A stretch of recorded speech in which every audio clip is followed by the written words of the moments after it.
निवेदन करुच्ची आम मान गहन अच्छा देवगुरु आदर्श विद्यालय जी अच्छा प्रधान सूत्रधर जी तार मंग को धरी जार प्रधान आचार्य सी एवं आज ए सत्संगर जी अच्छा प्रधान मुखिया आम आदरणीय टुडू भाई सी आपण मान 5-10 मिनिट भितर आध्यात्मिक बाबद कहवा हे टुडू भाई।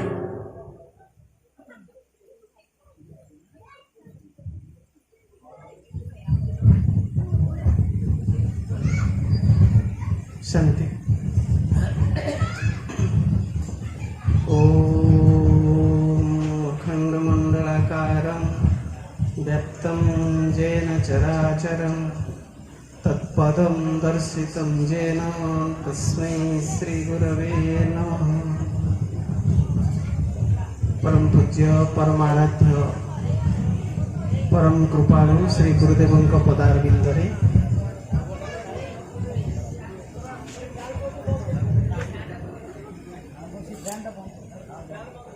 अनंत कोटि प्रणाम। तत्सहित आज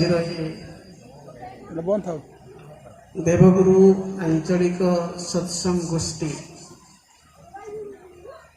जदुपुर एवं समस्त श्रद्धालु भाई भौणी माने गुरु भाई भौणी माने एवं दीक्षा ग्रहण न करिथिबा श्रद्धालु भाई भौणी माने भगवत प्रेमी गीता प्रेमी समस्त को भगवत स्वरूप रे प्रणाम करुची। समय स्वल्प ता भितर आमे जो उद्देश्य रे ए सत्संग गोष्ठी आयोजन करुचे ता विषय किछि संक्षिप्त भाव रे आलोचना करिबा। केवल वक्ता आपण माने श्रोता भाव में शुणिबे ताहा नुहे, याकु मध्य एक आलोचना सभा भाव में आमे ग्रहण करि परिबा। मुख्यतः गोटे प्रश्न जे आम समस्तंकर सबठु बड़ अनुसंधान कौन? प्रत्येक मनीष बा प्रत्येक जीव आमे सब कौन खोजुचे कौन चाहूचे बड़ सब अनुसंधान कौन करुचे कौन मुक्ति केमिति? ठीक अच्छे जड़े भाई उत्तर देने मुक्ति केमिति पाइबा एक कथा समस्ते भी आमे खोजुने मुक्ति कौन ये सब विषय आम समस्त धारणा नहीं बा समस्ते खोजुने किंतु गोटे कथा समस्ते खोजुचे जहाँ आम समस्त लक्ष्य जहाँ को आपण पचारे से गोटे लक्ष्य कह गोटे उत्तर दब कौन से लक्ष्य? जदि जड़े डाक्तर कौन पाए से कहे मैं घर द्वार करी पैसा पत्र रोजगार करी आराम रे रही। कृषक जन को पचारे से कह पैसा पत्र संग्रह करी घर द्वार करी आराम रे रही। छोट पिलाटी को पचारे बड़ को पचारे जहाँ को पचारे तो गोटे उत्तर मैं आराम रह मत भल लगुच आराम रे रह सुख एथुरु आउ किछि अलगा उत्तर अछि कि समस्त गोटे लक्ष्य होची सुख अल्प सुख नुहे अधिक सुख दरकार कम समय पाए नुहे अधिक समय पाए सुख दरकार जहाँ को आम कहूचे शाश्वत सुख। से सुख पाइबा पाई धन रोजगार करुचे घर द्वार करुचे संसार पछरे गोड़ौचे। जदि समस्त को पचारिबा आपण सुखी कि एते घर द्वार जमी बाड़ी संपत्ति अर्जन कले मान सम्मान प्राप्त कले आपण सुखी कि? सुखी प्रकृत रे नहीं ନା ଆସିବ ଉତ୍ତର।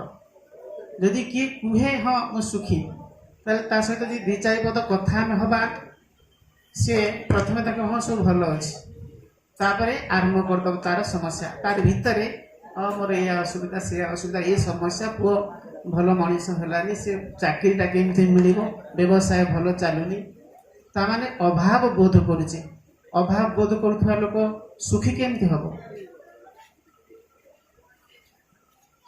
ତେଣୁ ବାସ୍ତବିକ ସମସ୍ତଙ୍କର ଲକ୍ଷ୍ୟ ହେଉଛି ସୁଖ, କିନ୍ତୁ ଆମେ ସୁଖୀ ହେଇ ପାରୁନି। କାହିଁକି? ତା ରାସ୍ତା ଆମର ଭୁଲ। ଯଦି ପରିବା ଦୋକାନରେ ଯଦି ଜଣେ ଯାଇକି ମାଗିବ ମୋତେ ଲୁଗା ଖଣ୍ଡେ ଦିଅ, ଲୁଗା ଦୋକାନରେ ଯିଏ ମାଗିବ ମୋତେ ରସଗୋଲା ଦିଟା ଦିଅ, ମିଳିବ କି? ତେଣୁ ସୁଖ ଯୋଉଠୁ ମିଳିବା କଥା, ସୁଖର ଉତ୍ସ ଯିଏ, ସୁଖର ଉତ୍ସ ଯୋଉଠି ଅଛି ସେଠିକି ଯାଇ ସୁଖ ଖୋଜିବା ତ ସୁଖ ମିଳିବ। ଆମେ ବାସ୍ତବରେ କେହି ସୁଖୀ ନୁହଁ। କାହିଁକି ନା ସୁଖ ଖୋଜିବାର ରାସ୍ତା ଆମର ଭୁଲ ହେଇଛି।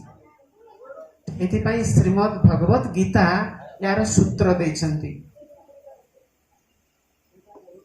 ୟମ୍ ଲବ୍ଧ୍ୱା ଚା ପରଂ ଲାଭଂ ମନ୍ୟତେ ନାଧିକଂ ତତଃ ୟସ୍ମିନ୍ ସ୍ଥିतो ନ ଦୁଃଖେନ ଗୁରୁଣାପି ବିଚାଲ୍ୟତେ।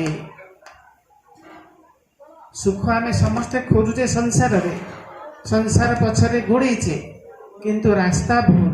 ପ୍ରକୃତ ରାସ୍ତା, ପ୍ରକୃତ ସୂତ୍ର ଶ୍ରୀମଦ୍ ଭଗବତ ଗୀତା ଦେଇଛନ୍ତି, ଯାହାକୁ ଲାଭ କଲା ପରେ ୟମ୍ ଲବ୍ଧ୍ୱା ଚାପରଂ ଲାଭଂ ମନ୍ୟତେ ନାଧିକଂ ତତଃ, ତାଠାରୁ ଅଧିକ କ'ଣ ଗୋଟେ ସୁଖ ଅଛି ଏହା ଅନୁଭବ ହବ ନାହିଁ। ଏବଂ ଯୋଉ ସୁଖ ପ୍ରାପ୍ତ କଲା ପରେ ବଡ଼ ବଡ଼ ଦୁଃଖ ଆମକୁ ଦୁଃଖୀ କରିପାରିବ ନାହିଁ, ବିଚଳିତ କରିପାରିବ ନାହିଁ, ତାହା ହେଉଛି ଶାଶ୍ୱତ ସୁଖ। ସେହି ସୂତ୍ର ଶ୍ରୀମଦ୍ ଭଗବତ ଗୀତା ଆମ ସମସ୍ତଙ୍କୁ ଦେଇଛନ୍ତି। ତେଣୁ ଶ୍ରୀମଦ୍ ଭଗବତ ଗୀତା ଆମେ ପଢ଼ିବା, ତାକୁ ଚିନ୍ତନ କରିବା। ଦ୍ୱିତୀୟ କଥା ହେଉଛି ଆଉ ଗୋଟିଏ ଆବଶ୍ୟକତା କ'ଣ ଆମର, ଯେମିତି ସୁଖ ସେମିତି ଜଣଙ୍କ ପାଖରେ ଘର ଅଛି, ଧନ ସମ୍ପତ୍ତି, ଖାଦ୍ୟପେୟ ସବୁ ଅଛି। ଭାଇ ତମେ କାହିଁକି ଦୁଃଖୀ? ନା ମୋତେ ଖାଇବା ମନା, ଡାକ୍ତର ମନା କରିଛନ୍ତି ଖାଇଲେ ରୋଗ ହବ, ମରିବି।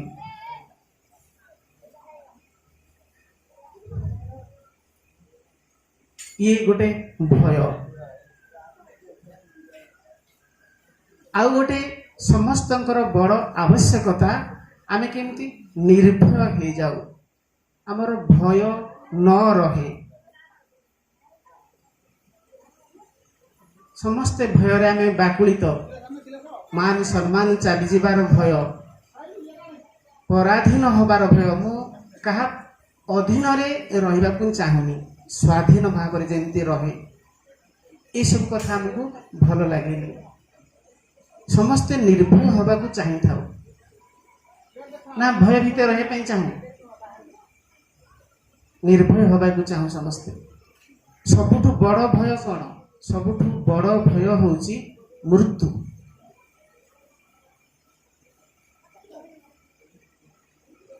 ତେଣୁ ଶ୍ରୀମଦ୍ ଭଗବତ ଗୀତା এই ମୃତ୍ୟୁ ରୂପକ ଭୟରୁ କିପରି ଆପଣ ଉଦ୍ଧାର ପାଇବେ, এই ମୃତ୍ୟୁ ରୂପକୁ ଭୟକୁ କିପରି ଜିତିବେ, ତା ବିଷୟରେ ସୂତ୍ର ଦେଇଛନ୍ତି।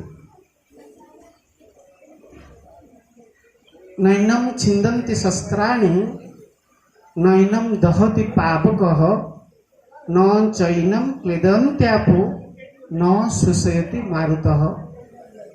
ତୁମେ ସିଏ ଯାହାକୁ କୌଣସି ଅସ୍ତ୍ରଶସ୍ତ୍ର ଛେଦନ କରିପାରେ ନାହିଁ, ପବନ ଶୁଖେଇ ପାରେ ନାହିଁ, ଜଳ ଓଦା କରିପାରେ ନାହିଁ, କେହି ବି ତୁମର ଅନିଷ୍ଟ କରିପାରିବେ ନାହିଁ।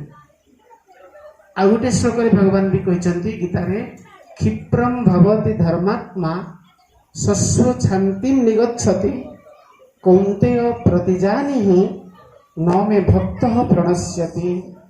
ଭଗବାନ ଦୃଢ ସ୍ୱରରେ ଘୋଷଣା କରୁଛନ୍ତି ନମେ ଭକ୍ତ ପ୍ରଣଶ୍ୟତି, ମୋର ଭକ୍ତର ପତନ ନାହିଁ, ମୋ ଭକ୍ତର ମୃତ୍ୟୁ ନାହିଁ। ଯଦି ଶ୍ରୀମଦ୍ ଭଗବତ ଗୀତାକୁ ଆମେ ଅନୁଶୀଳନ କରିବା, ପଢ଼ିବା, ତାକୁ ବୁଝିବା, ତଦନୁଯାୟୀ ଆଚରଣ କରିବା, ତେବେ ଆମେ ମୃତ୍ୟୁ ରୂପକ ଭୟକୁ, ସବୁଠାରୁ ବଡ଼ ଭୟ, ତାକୁ ଜିତିଯିବା।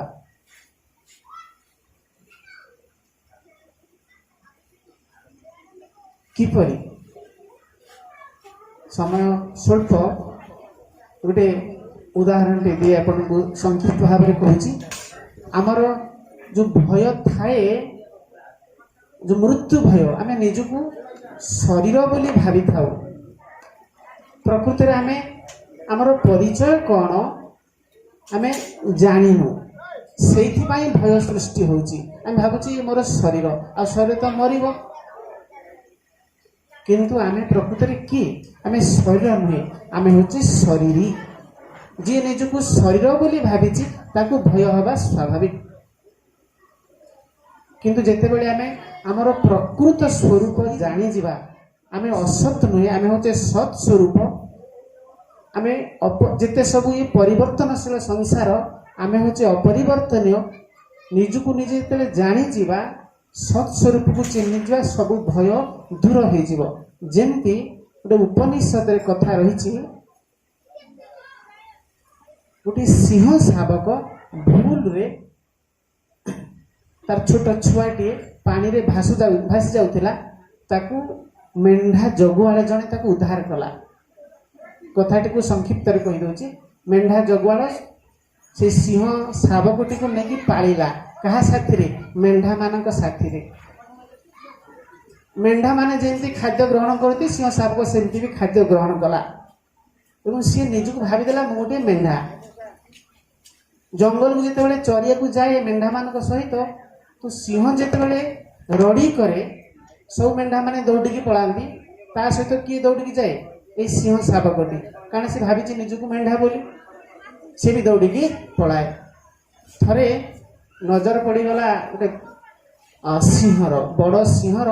ଆରେ ଏ ମେଣ୍ଢାମାନଙ୍କ ଭିତରେ, ମେଣ୍ଢାମାନେ ତ ଦୌଡ଼ୁଛନ୍ତି ରଡ଼ି କରିକି, ମେଣ୍ଢା ଯେମିତି ଶବ୍ଦ କରନ୍ତି, କିନ୍ତୁ ତା ଭିତରେ ସିଂହର ଛୁଆ, ଏ ମୋର ଛୁଆ, ଇଏ ବି ଦୌଡ଼ୁଛି, କଥା କ'ଣ?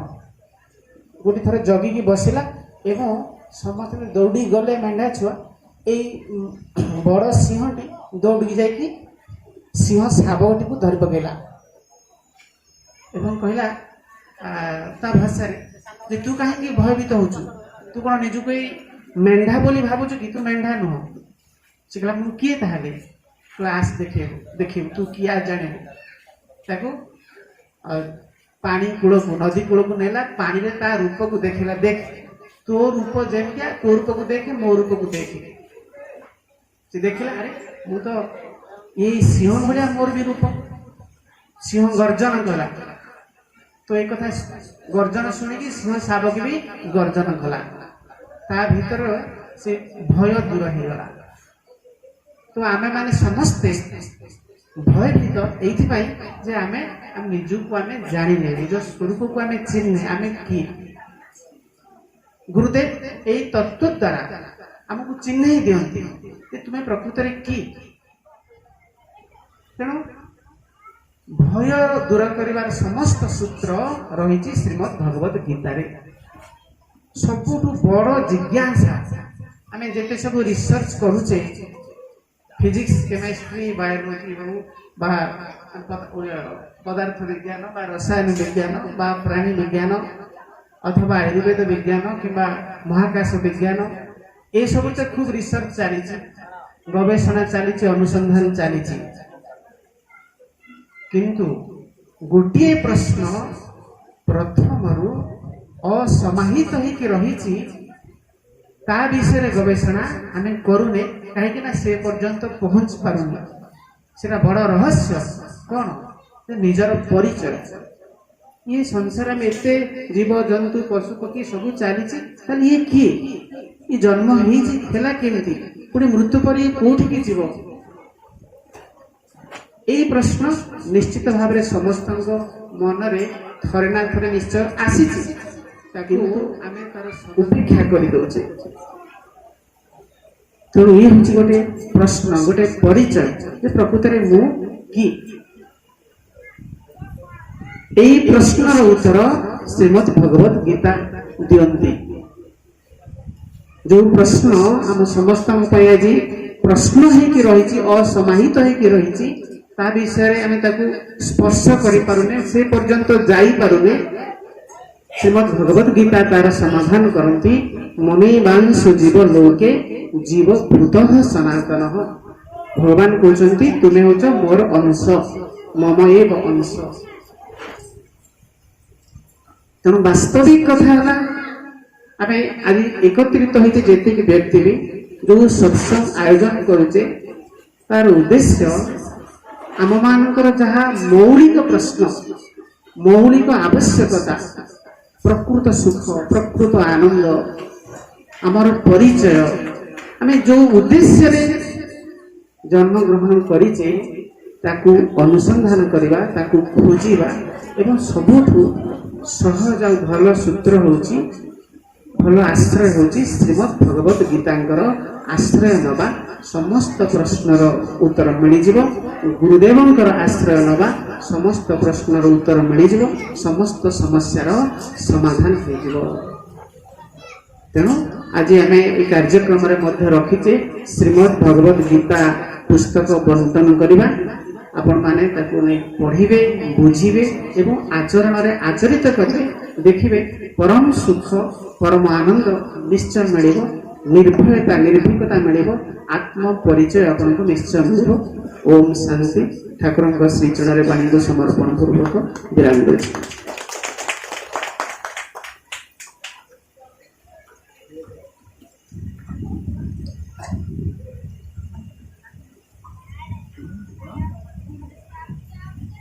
ଅତି ସୁନ୍ଦର ଭାବରେ ମଣିଷ ଭିତରେ ଥିବା ଯୋଉ ଭୟ, ଭ୍ରାନ୍ତି, ଏସବୁର ନିରାକରଣ ପାଇଁ, ଏସବୁର ମୂଳୋତ୍ପାଟନ ପାଇଁ କିଭଳି ଭାବରେ ଗୀତା ଆଉ ଶ୍ରୀମଦ୍ ଭାଗବତରେ ଅଶେଷ ସୂତ୍ରମାନ ସବୁ ଅଛନ୍ତି, ତାର କିୟଦଂଶ ଆଲୋଚନା କଲେ ଆମର ଗୁଡୁ ଭାଇ ବହୁତ ବହୁତ ସାଧୁବାଦ କରିବେ, ନିବେଦନ କରିବେ।